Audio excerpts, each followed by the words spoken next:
Okay. Hey everyone, Carmen here, Managing Digital Editor at Ms. And I am with this illustrious lineup. We've got Monika Hostler from RALIANCE, Tony West from Uber, and the one and only Tina Tchen here today after that plenary that we also just live streamed, so you all can tune in. And I figured this was just a good opportunity for us to sort of continue the conversation. And I mean, Tina, right now you're doing work with Time's Up Legal Defense Fund. Tony, you're sort of spearheading these efforts at Uber. And I love this idea of partnerships between advocacy organizations and corporations and how fruitful those can be. But I'm also curious as to sort of what lessons the three of you have learned from executing different partnerships about sort of what they look like in the field and what goes into making them happen and making them successful. Mm-hmm. Well, one of the things, and I just got this question as we left the plenary stage, so I think that's, thank you, Tony, the sound guy. But I just got this question from one of the advocates as we left the stage, which I thought was a good question, and that is like, how do you start doing this, right? What does it look like? And because she said, in Missouri, people are coming to her, companies are coming, and what does she do? And I think especially if they're coming to you, it's your opportunity to do a little fact finding, do a little due diligence for yourself. So, my advocates working with companies doesn't mean you go blindly into it, right? Do some due diligence, and it is an opportunity actually when they're coming to you for you to affect change simply by the questions that you are asking. Mm-hmm. Like, what is your policy? And does it cover things beyond just the very low bar legal definitions of sexual harassment and bullying behavior? But do you protect everybody, right? Do you have a higher standard? What kind of training are you doing? What is your investigation protocol? Are you protecting victims from retaliation? You can actually come up with a list for yourself of what are the things you need answered before you enter into a partnership. And I think if you're asking those questions, even if that partnership doesn't work out, the fact that you ask those questions sparks something internally to say, oh, that didn't work out with the Missouri advocates because our policies were pretty bad. Now that's how change starts to happen. So even both working and getting into an active partnership with a company is effective, but even just exploring it, and if it doesn't work out, is also really effective. Yeah, sort of raising the questions. And what I'd add to that is, these relationships, like any relationship, they evolve over time, right? And so I would say for advocacy organizations, I love the idea of just asking the questions can help to push some change, but also I would say don't be put off if the response isn't exactly what you would want. Right, because remember, once you've agreed that you're going to at least entertain the possibility of partnering with a company, you're going to have to meet that company where they are, right? Yeah. Which is the reason the partnership is one that is necessary. Is usually the company is not where you'd want them to be as an advocate, right? And so, so that means that, in the example I'm thinking of is with data. Data is like everything to a tech company like ours, right? It's so important. And we jealously guard that data. Mm-hmm. And when I think about, some of the early interactions with the National Sexual Violence Resource Center, who has been an indispensable partner to us, they needed to kind of see and understand some of the data. But we were kind of like, but that's our data. We don't share that data with anybody, right? But they were patient enough with us, and we were able to build a relationship of trust. Where now, it's sort of like they've seen the worst of the worst, and this is this idea of, these relationships of trust involve vulnerability, and you have to be willing to kind of, sort of step into that. And if it's a really good partnership, and we've really been fortunate to have that kind of partnership with NSVRC and with others, that kind of sharing, that kind of trust and vulnerability actually leads you to a much, much better place. And I would definitely say from the advocate's perspective is timing, and our cultures are so different that I think we go in saying, we got an open door. We're going to have to rush in. And then we realize that what we know to be true, many of us have not really taken into consideration for these corporate partnerships is you do have to build trust. And so we're going to have to get to know each other. It really, if it's going to be fruitful, it's going to have to be relationship development put into that. And so that means not having your agenda met in the beginning. It may mean that the agenda has to shift and change to really meet the needs of both parties. And just remembering that many of us have been in this work for the long haul, and these corporate relationships are exactly the same thing. Because what I also hear our advocates saying is, we've talked about sexual violence, where we can talk about the most hardest, difficult subjects, but what we haven't really done is we're not used to people saying, yes, it's difficult and hard, and, right? Because generally people cut us off as advocates once we say, here's what we think your data says about sexual violence, and we're used to people cutting us off and not really wanting to engage. And so the corporate relationship and the corporate door feels very different. And so for advocates, I think it really is us being prepared to be able to not just ask the question, but to be ready to answer the questions on our side too. Totally. And what would you all say, having worked sort of across sectors, whether it's in government or in law or as advocates or with businesses, how has that all sort of strengthened that core practice that you come from? Like, how have these partnerships changed maybe the way you operate as a corporate player, or, the way that you've operated as a legal counsel? Like, what have you sort of learned from these sorts of partnerships that have also strengthened the place you're starting at? Well, I would say so. One of the it's like a press conference. One key piece to my personal background is I spent 23 years, before I went to the White House, as a corporate lawyer, right? At Skadden Arps, doing sort of the highest levels of corporate board advice and representing, companies in the middle of, big issues and mergers and acquisitions. And I have developed actually a pretty good understanding of how corporate decision-making is done. And it's really different. I mean, it's very different than other settings. If you're a public company, you've got, as Tony knows, and as Uber is learning, the pressures of what's happening out in the market, the pressures of your investors, the constituencies that corporate C-suite folks have to deal with. And it's very different. And I think I have brought, in the work that I'm currently doing, that understanding around issues that had nothing to do with workplace culture, right, or sexual harassment, to this work. And to say, we now need to treat the things I used to deal with, like Sarbanes-Oxley compliance, or just like a corporate, governance compliance thing that happened, and anti-fraud, or, other key corporate decisions. We now need to treat workplace culture decisions the same way.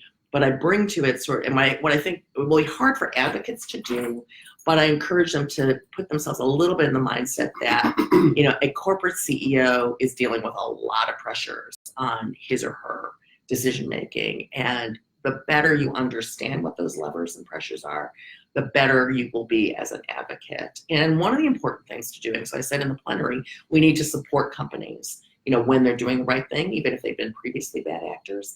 The other reason you need to do that is, within any company, there is a Tony West. Now, that person may not be the general counsel. They may be 4 or 5 levels down, but there are often advocates. If an issue is coming to you, it's because somebody inside that company pushed for them to come to you.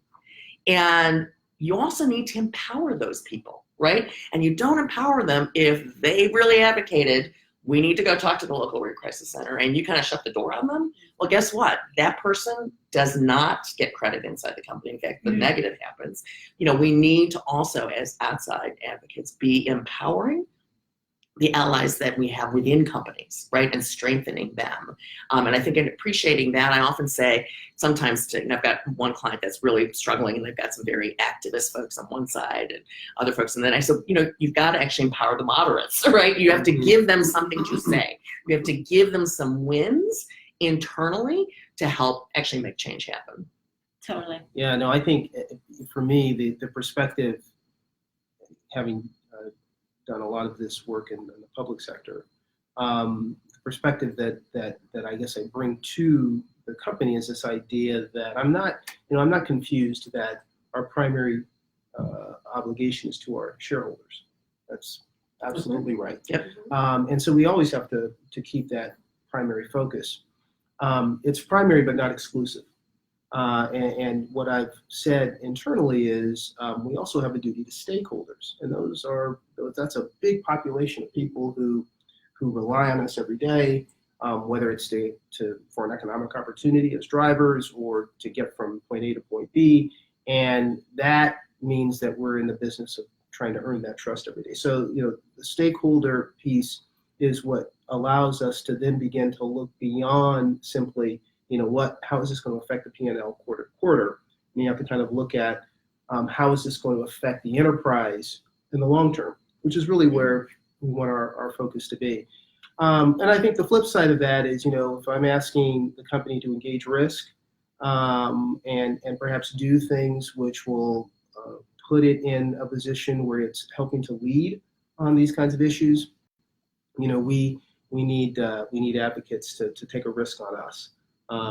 Because and work with us because it's I said during the session there, it is the companies that often don't look the prettiest who need the help the most, right? And so it's really, really important for people to be willing to run to those fires and help put those out. Obviously doing the due diligence, making sure that you're not simply if you're an advocate, you're simply being used as window dressing or anything like that to cover up something where there's no real intention or sincerity to make real change. But where there is a real issue and people want to make change, those will often not be the tidiest of situations, but it's where we need the help the most. And I would say for the field that's now 40 plus years old, that our priority and we're mission driven. Right? So we're clear that our mission is to end sexual violence. And what I think we are learning is with companies is that's not their mission. They do have absolutely to be beholden to those shareholders, especially when they're going public and learning but we also had to learn what that meant for us in this work, because I think what's important in relationships, good, healthy relationships, is we had to practice healthy relationships with corporations. So it's the same thing that we teach in healthy education, which we believe is a methodology and strategy for preventing sexual violence, is I have to go in knowing who I am, what we stand for, and making a hard decision is we're going to grant the company grace and be vulnerable and trust them until there's a reason not to. And that's a real shift from the way that we've done our work, is we're mission driven. And so if people are not clear about their mission with us, then we didn't really know how, or not willing, quite frankly, to engage a relationship. And as I said, also to somebody said something after the panel, is not all of us should engage, and that's okay. Because that is a beauty about a movement, is there's so many roles that we can all take. And for those that are going to take the risk, that we have to know that we're taking the risk and granting some space and grace in that relationship as we begin to develop where we're going to go forward. If we're really invested in ending sexual violence, then we have to go into places that are not tidy and be clear on what that looks like for us. Yeah, well, and you talked too about Reliance sort of shifting from military sexual trauma to campus sexual assault and now moving into workplace issues. And, for a lot of you, you've sort of moved from where that central focus is in your work. So in this, in the wake of the Me Too movement's explosion, I think it's clear that there's a lot of work to do in the workplace. But what do you hope the impact can be of shifting culture outside the workplace by shifting culture inside of it first? Where do you think that it sort of filters out? So I would say for me, I was doing my own reflection. I just celebrated my 20th anniversary at one organization. I did direct services prior to, and I was reflecting when I came to the coalition level work, it really was, I spent all of my time invested in the military, because that's who was on the front page, right? That's who we were paying attention to at that time. That work is still happening today. We did not end it because we had the DoD task force who were committed to this work. And so for me, I believe, and we use the language that every sector that we worked with is a microcosm. That means that these are people. I think our poet said, we're talking about humans. Humans interface all sorts of ways. So they are Uber riders, so they're engaging right in the economy that way. And reminding us that we're committed to ending sexual violence, however we are humans and are participating. And so the way that I feel like all of the sector work that we've done filters is Tony has a child, right? And recognizing that corporations or military or campus, they're human beings first. And the way that we impact him is going to impact his family and all of the ways that that spreads out. And so that is culture change, recognizing that we're doing it in sectors, but people are part of those sectors. And so we're committed to ending sexual violence. And that means we're committed to people and being invested in relationships. Yeah, I mean, I would say, and I go back to when we started It's on Us, right? So when we were in the Obama administration and we did the Title IX thing on campus, and we're trying to figure out, well, what do we really do to engage students, and actually really how do you change rape culture on campus, right? So It's on Us was born, as a movement to empower, students and, to take it on themselves, and especially, male students, right, to take ownership. And I mean, one of my most gratifying, moments in the White House was when we brought all of this. After we launched it, we had it on 300 campuses, and these young men who were leading It's on Us, right, on their campuses came heads of, fraternities and, college football players who really were believing, right, and this whole thing and standing up and saying, we're going to stand with victims. They now had the language. I mean, this is not language that they otherwise would have learned, right? Or how to express themselves, or how to act as an honest bystander, right? And I said to them, this is like the first time in 40 years, because I've been in this work 40 years too, and the first time in 40 years, I actually feel hopeful about changing overall rape culture, because we're having the same conversation that we were having 40 years ago, right? On broader rape culture, and the stats bear it out, right? We haven't made a dent in the stats, and that's because the broader rape culture is still the same. But now here are these young people, right? All of a sudden, not because they were themselves the victim, but because they've now learned about it, and they want to change culture, and they want to change. They're going to say that the sexual innuendo joke is not okay, right? And not acceptable in their locker room. And it's the same way with companies, right? So the more you change the culture that people are working in, and you give them language and you give them permission to express something differently, and you engage men in the conversation, as well as women, as well as LGBTQ, everyone is sort of in that change of culture, then that is what's going to change the broader culture. We don't stop doing the broader culture work as well, but you got to do both But the most hopeful shift I've seen in all the years of doing this work is what we started, going back to starting with the military, and then campus, and now workplace, where you can actually really educate people because they're at work, or because they're at school, and they're invested in their work, and they're invested in their school. So they're more invested in learning this now, which I then think will translate to the broader culture change. Yeah, it's definitely both and it's also consistency, right? I think so. The internal policies that we put in place are now giving people the language and teaching them what it means to have effective bystander intervention, what it means to be an ally, what allyship means. And so, those kinds of efforts are really important. And then you also have to, as part of the whole culture change, is make sure that your other policies are reinforcing those same values, right? And so we talked about how we made the decision to end mandatory arbitration when it came to individual claims of sexual assault, sexual harassment. Making sure that we bolstered our family leave policy, right? Making sure we have a policy that deals with transgender, gender nonconforming, non-binary kinds of issues, and how how those play out in the workplace, right? And so I think that it is sort of this consistency, but it's also I think a clear-eyed recognition that it's a journey and it's a journey in which you'll probably never reach the destination.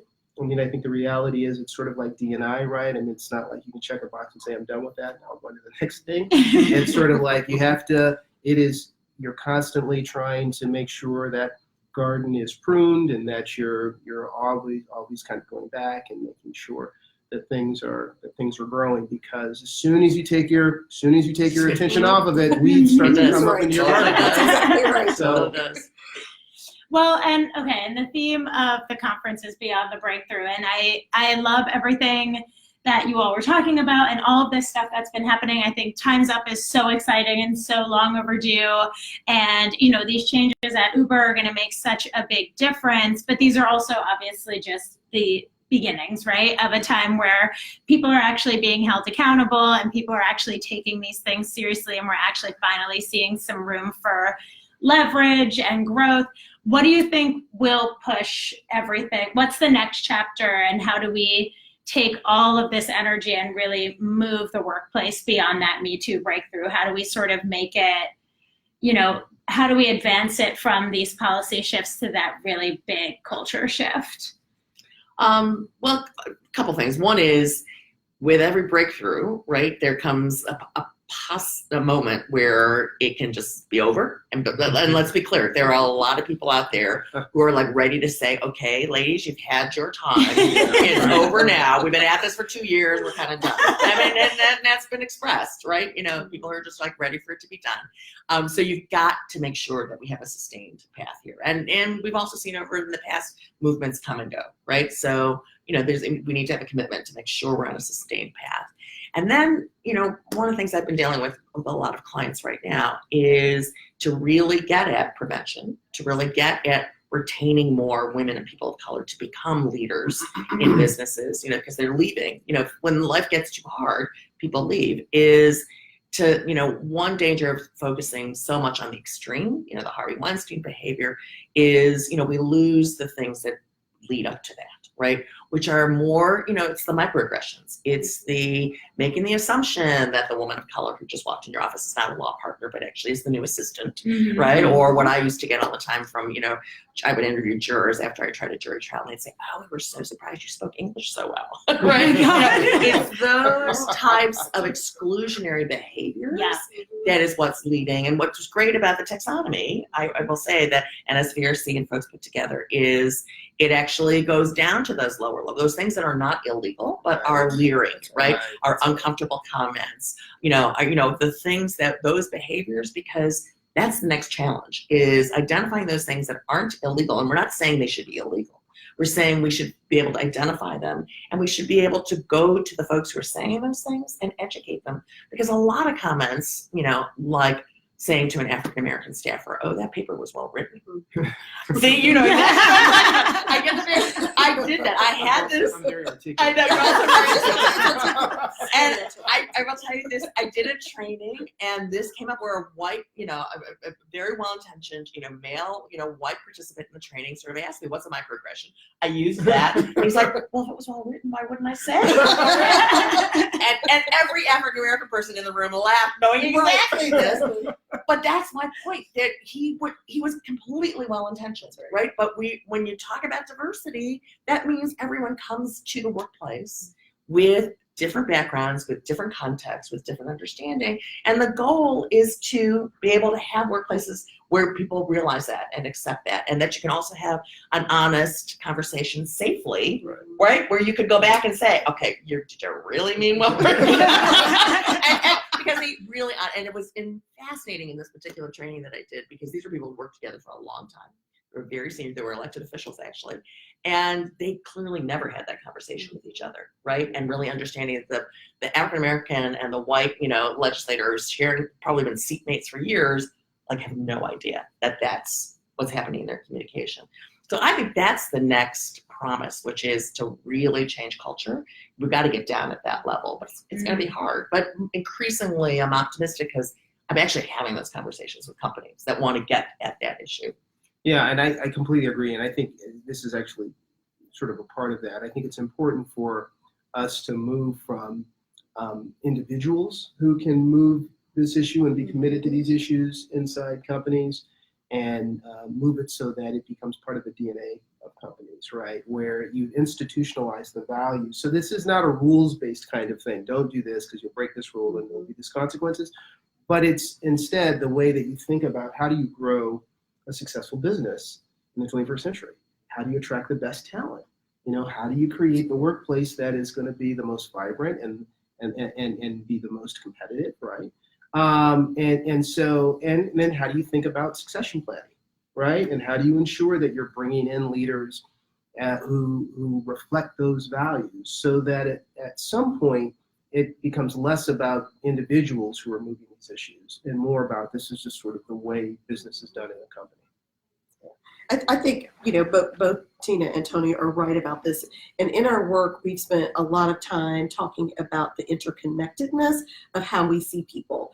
and we've changed our own language, right, over the last 40 years about people committing harm, because sometimes harm is unintentional. So the example that Tina gave, oftentimes people don't pay attention, whether it's the innuendo jokes or words that resonate with me as an African American that I'm like, ouch, that felt that's not intentional, that recognizing both of those things so it's both and. We have to also call in to people about why this is problematic language, how this may harm people, because it's those things that actually create the culture that then perpetuates sexual violence and all the other harms that happen in the workplace, but also in our culture as a large society. And so recognizing that the next step for us is making the real connection for people, which is not a hostile place, right? Because advocates, somebody said to me, so are you a protester kind of advocate? or are you an advocate who are you really about the policy? And I was like, both. It depends on the situation. Exactly. Right? And that's true, because sometimes there are situations that we are going to have to navigate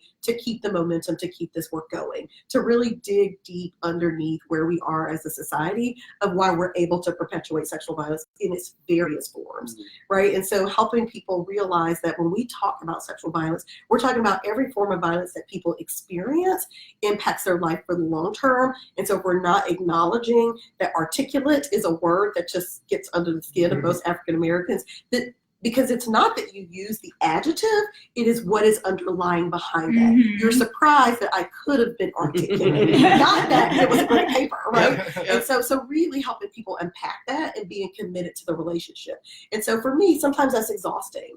And so the language I've also been using is, it's okay for me not to be the only messenger, because that is also going to be what sustains the movement, is we've done the succession planning, right? That somebody else can come in and say, you know what, I can continue to unpack this for you. I can dig underneath these layers to help really connect why your paid leave is connected to ending sexual violence, and why all of these policies are my policies as well. And that's both at the local level of when you're going to your county commissioners or aldermen to ask for paid leave or pay equity, that is connected to sexual violence. And really making that connection is really, I believe, the next step to sustaining the movement and to really making sure that we're actually going to end the harm that's happening.